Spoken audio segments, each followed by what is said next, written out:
Hai, shalom bagi kita semua. Beberapa orang bertanya kepada saya, bagaimana sih dosa menghujat Roh Kudus itu dan mengapa dosa ini adalah dosa yang tidak terampuni di dalam kitab suci. Nah, pada video ini kita akan membahas dosa menghujat Roh Kudus. Jikalau kita membaca perikop secara keseluruhan dalam Markus 3 ayat 22-29, Markus mencatat bahwa ahli-ahli Taurat yang dari Yerusalem datang ke Galilea untuk melihat pekerjaan yang dilakukan oleh Yesus Kristus. Dan ketika ahli Taurat bertemu dengan Tuhan Yesus sedang melakukan mujizat kerajaan Allah, yaitu pengusiran setan.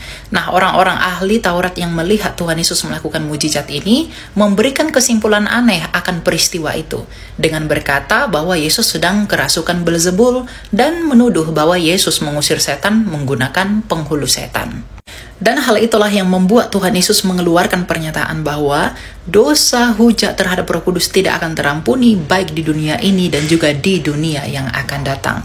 Lalu apa itu menghujat Roh Kudus dan seperti apa tindakannya?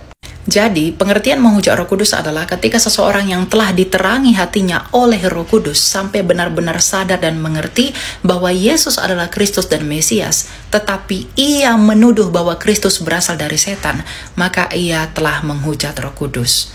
Sama seperti ahli Taurat yang hatinya telah diterangi Roh Kudus melalui pekerjaan Yesus Kristus, yaitu pengusiran setan, tetapi mereka malah menuduh bahwa Yesus sedang kerasukan setan dan mengusir setan menggunakan penghulu setan. Dan ada begitu banyak orang Kristen yang merasa takut dan berpikir bahwa mungkin saja kami telah melakukan dosa hujat terhadap Roh Kudus. Justru orang-orang yang seperti itu adalah orang-orang yang tidak melakukan dosa menghujat Roh Kudus.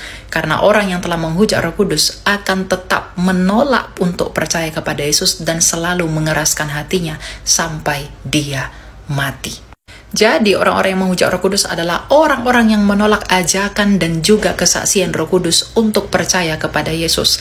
Karena di dalam Yohanes 15 ayat 26 Tuhan Yesus berkata, "Jikalau roh penghibur, roh kebenaran yang keluar dari Bapa itu datang, ia akan bersaksi tentang aku."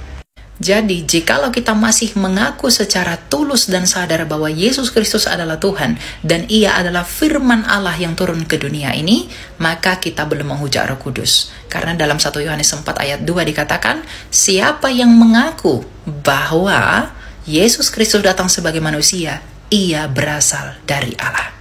Dan buat kamu yang sudah mengerti dengan benar bahwa Yesus Kristus adalah Tuhan, jangan murtad dan jangan tunda untuk datang dan percaya kepada Dia agar tidak terjatuh ke dalam dosa yang tidak terampuni. Mana sorgawi?